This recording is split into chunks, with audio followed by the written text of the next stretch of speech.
Bismillahirrahmanirrahim. Assalamualaikum warahmatullahi wabarakatuh. Waalaikumsalam warahmatullahi wabarakatuh. Alhamdulillahirabbil alamin. Allahumma shalli ala Muhammadin tibbil qulub wa dawaiha wa afiyatil abdani wa shifaiha wa nuril absari wa diyaiha wa ala alihi washabihi wasallim. Sebelumnya kami mengucapkan terima kasih kepada Bu Huriyah yang telah memberikan tugas kepada kami. Kami dari kelompok 12 akan mempresentasikan tugas yang telah diamanakan oleh Bu Huriyah. Nah, ini tentang tanggung jawab pendidikan kodrati dan titipan.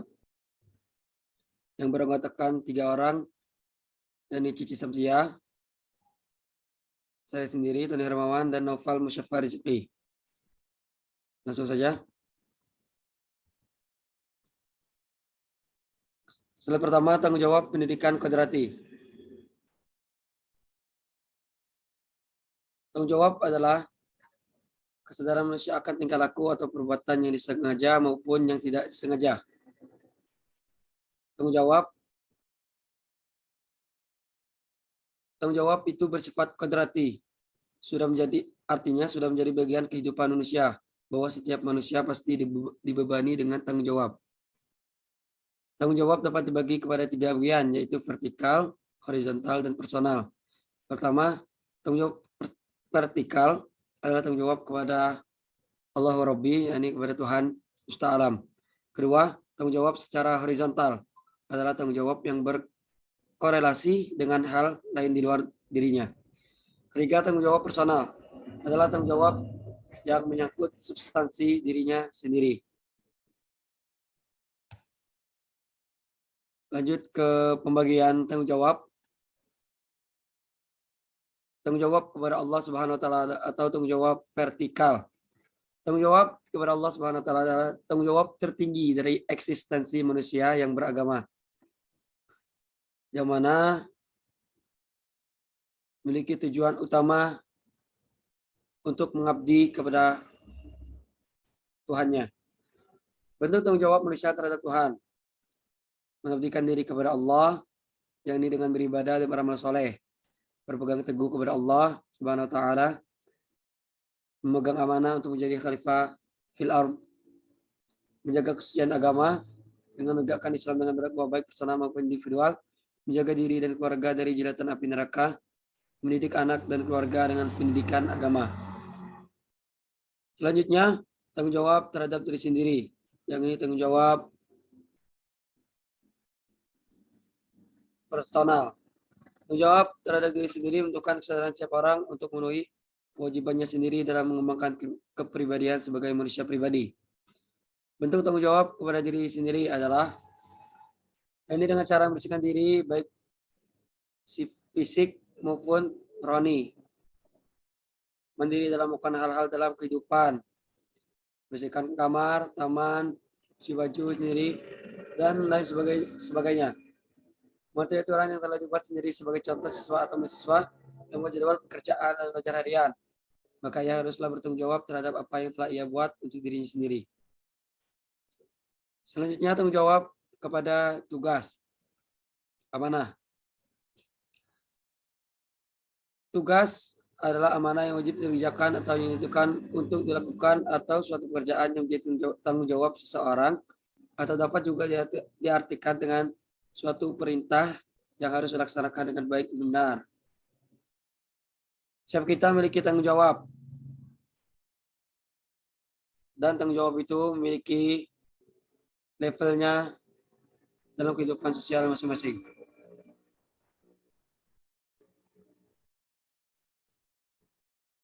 Rasulullah SAW bersabda, semua kamu adalah pemimpin, dan setiap pemimpin akan diminta pertanggungjawabannya atas orang yang dipimpinnya.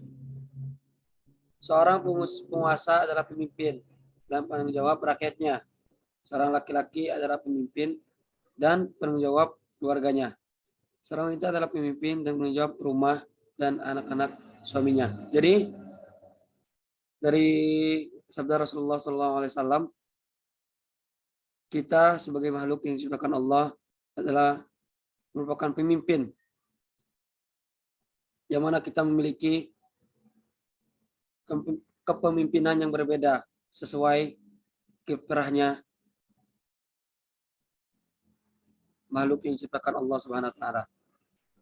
Lanjut, tanggung jawab kepada keluarga.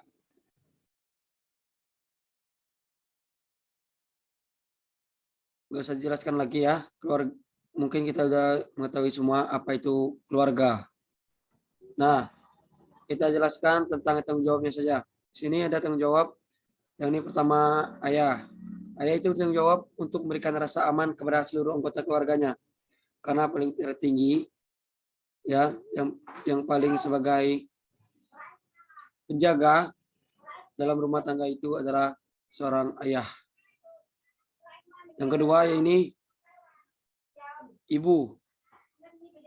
Ibu sangat berperan penting dalam suatu keluarga karena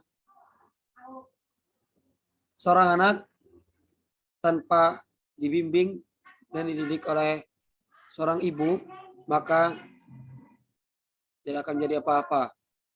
Karena ibu adalah guru pertama dalam keluarga bagi anak-anaknya. Yang ketiga, yaitu anak.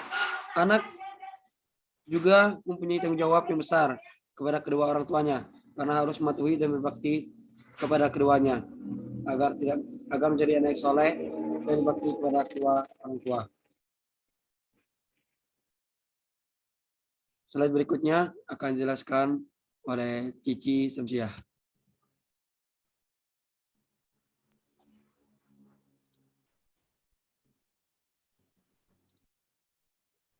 Selanjutnya yaitu tanggung jawab kepada masyarakat. Nah, manusia itu merupakan makhluk sosial yang tidak bisa hidup tanpa bantuan manusia yang lainnya, sesuai dengan kedudukannya sebagai anggota masyarakat. Nah, karena membutuhkan manusia lain gitu ya, maka ia harus berkomunikasi dengan manusia yang lainnya. Nah, dengan demikian, manusia sebagai anggota masyarakat tentunya mempunyai tanggung jawab seperti anggota masyarakat yang lain agar dapat melangsungkan hidupnya dalam masyarakat tersebut. Nah, masyarakat dalam pandangan Islam itu sendiri merupakan alat atau sarana untuk ajaran Islam yang menyangkut kehidupan bersama. Nah, karena itulah masyarakat harus menjadi dasar kerangka kehidupan duniawi bagi kesatuan dan kerjasama umat menuju adanya suatu pertumbuhan manusia yang mewujudkan persamaan dan keadilan. Nah, adapun yang harus dilakukan dalam masyarakat Islam sebagai bentuk tanggung jawabnya sebagai makhluk sosial diantaranya yaitu yang pertama meningkatkan kemakmuran masyarakat dengan iman dan takwa kepada Allah Subhanahu wa taala. Yang kedua, menjalin hubungan ukhuwah Islamiyah dan silaturahmi. Yang ketiga, saling tolong-menolong dalam kebaikan. Yang keempat, saling nasihat menasehati, kemudian menutupi aib sesama muslim, menjaga kehormatan jiwa dan harta saudaranya.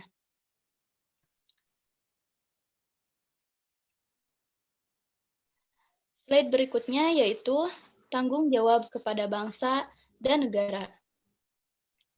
Nah, tanggung jawab untuk negara itu menjaga persatuan dan kesatuan negara dengan mengikuti hukum dan tata tertib berbangsa dan bernegara yang diterapkan di negara tersebut.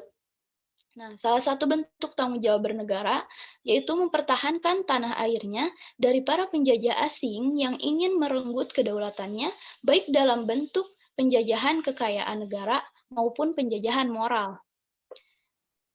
Nah, berikutnya tanggung jawab kepada lingkungan dan makhluk hidup. Nah, kebersihan itu merupakan sebagian daripada iman. Nah, oleh sebab itu umat Islam memiliki tanggung jawab besar kepada lingkungan hidupnya. Tidak hanya menjaganya, akan tetapi memeliharanya agar tetap lestari dan asri. Nah, tanggung jawab pendidikan itu berfungsi untuk membentuk manusia yang dewasa yang dimana di dalam dirinya itu terkandung nilai tanggung jawab. Slide berikutnya yaitu tentang peranan dan tanggung jawab orang tua terhadap anak dalam pendidikan Islam. Nah, tugas utama dari keluarga bagi pendidikan anak ialah merupakan peletak dasar ya bagi pendidikan akhlak dan pandangan hidup keagamaan. Nah, ada beberapa unsur pokok yang harus dipenuhi untuk memaksimalisikan peran orang tua agar dapat mendidik anak-anak mereka.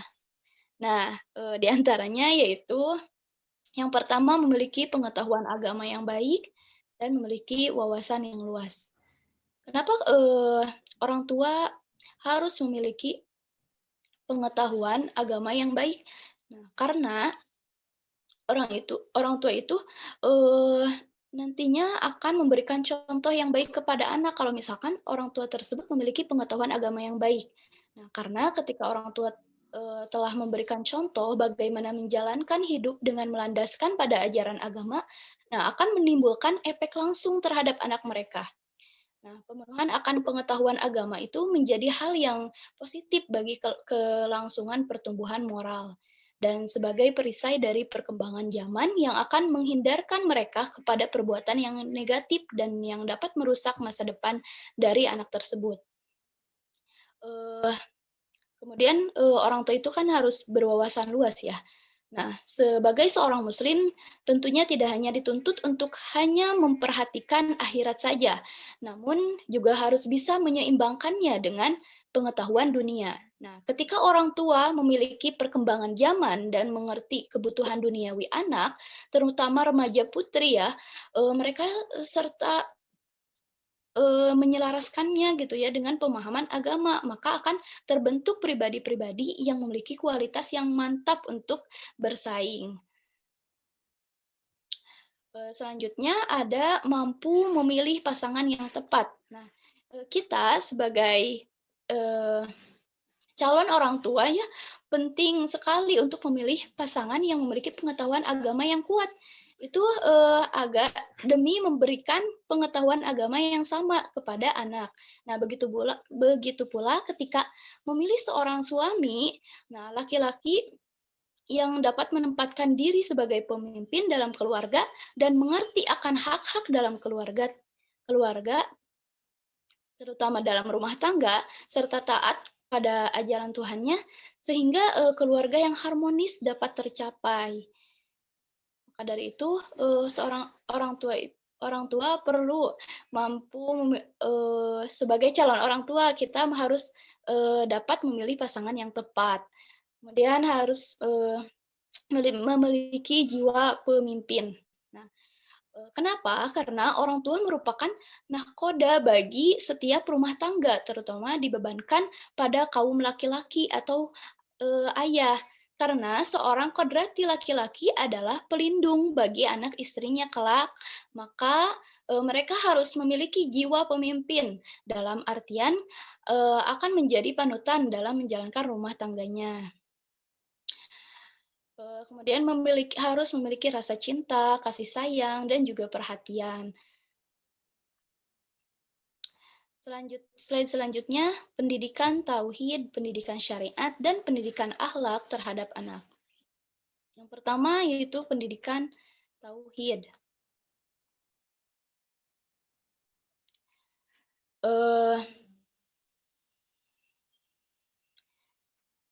Seperti yang pendidikan tauhid ini, pendidikan yang pertama diberikan oleh Luqman kepada anaknya, yaitu peletakan atas fondasi dasar ketauhidan, yaitu tentang pemahaman keesaan Allah Subhanahu wa taala. Nah, seperti di sini ya tercantum dalam Quran surat Luqman ayat 13. Nah, jadi tauhid ini merupakan pusat segala usaha dan tujuan dalam setiap amal dan perbuatan. Nah, orang tua perlu memberikan pendidikan kepada anak-anaknya tentang apa yang dapat memberikan manfaat di dunia dan juga di akhirat. Selanjutnya pendidikan syariat. Di sini dalam tercantum dalam Quran surat Luqman ayat 17 yang artinya, Hai anak-anakku, dirikanlah sholat dan suruhlah manusia mengerjakan yang baik dan cegahlah mereka dari perbuatan yang mungkar dan bersabarlah terhadap apa yang menimpa kamu. Sesungguhnya yang demikian itu termasuk hal-hal yang diwajibkan oleh Allah Subhanahu wa taala. Nah, dalam ayat tersebut langsung menyebutkan kata sholat sebagai salah satu bentuk syariat atau ibadah yang harus diajarkan kepada anak oleh orang tuanya. Selanjutnya ada pendidikan akhlak. Nah, tujuan dari pendidikan akhlak ini yaitu untuk menciptakan kebahagiaan hidup di dunia dan juga di akhirat. Nah, inilah wasiat Luqman yang diberikan kepada anaknya yang menjadi kaidah ketiga dalam pendidikan agama. Sebagaimana dalam firman Allah surat Luqman ayat 18 dan ayat 19. Slide berikutnya yaitu tentang tanggung jawab pendidikan titipan. Nah, tanggung jawab pendidikan titipan itu merupakan tanggung jawab pendidikan yang dilakukan di luar pendidikan keluarga. Di luar pendidikan keluarga. Nah, seperti sekolah gitu. Slide berikutnya itu tentang peran guru. Nah, pendidikan titipan kan berkaitan dengan sekolah. Tentunya kalau misalkan di sekolah itu yang bertanggung jawab terhadap anak tentunya adalah seorang guru. Nah, dilihat dari segi dirinya sendiri, seorang guru itu harus berperan sebagai yang pertama sebagai petugas sosial, yang dimana itu merupakan guru itu harus menjadi seorang yang harus membantu untuk kepentingan masyarakat. Nah, selanjutnya yaitu pelajar dan ilmuwan, yang dimana senantiasa terus-menerus menuntut ilmu pengetahuan dengan berbagai cara setiap saat guru.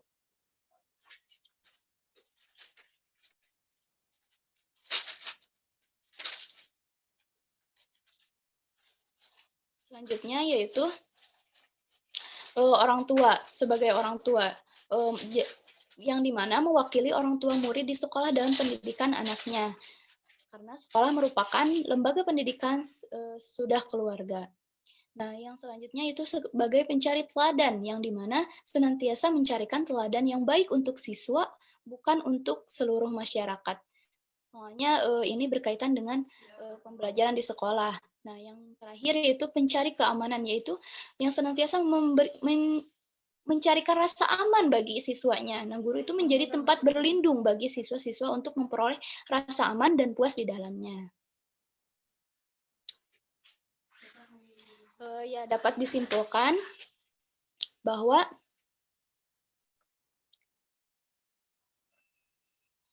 tanggung jawab itu tentunya bersifat kodrati, yang artinya sudah menjadi bagian kehidupan manusia, bahwa setiap manusia pasti dibebani dengan tanggung jawab. Nah, mendidik dan membentuk karakter anak merupakan tugas dan tanggung jawab yang utama dan berat bagi setiap orang tua. Nah, pemenuhan kebutuhan anak dan pendidikan anak sangatlah bergantung pada orang tua. Nah, sehingga diperlukan pribadi yang kokoh dan bertanggung jawab dan senantiasa melandaskan segala sesuatu berdasarkan ajaran agama Islam. Nah, menurut tafsir Ibnu Katsir, pendidikan anak itu meliputi pendidikan tauhid, pendidikan syariat, dan pendidikan akhlak. Nah, mungkin itu saja dari saya. Dikembalikan lagi kepada Tony. Oke, terima kasih kepada Cici Samsiah yang telah menyampaikan presentasinya. Oke, mungkin cuma itu presentasi dari kami. Mudah-mudahan bermanfaat dan berguna bagi semua orang. Amin amin ya rabbal alamin. Subhanakallahumma wa bihamdika asyhadu an la ilaha illa anta astaghfiruka wa atubu ilaik. Summa wabillahi taufiq wal hidayah. Wassalamualaikum warahmatullahi wabarakatuh. Waalaikumsalam warahmatullahi wabarakatuh.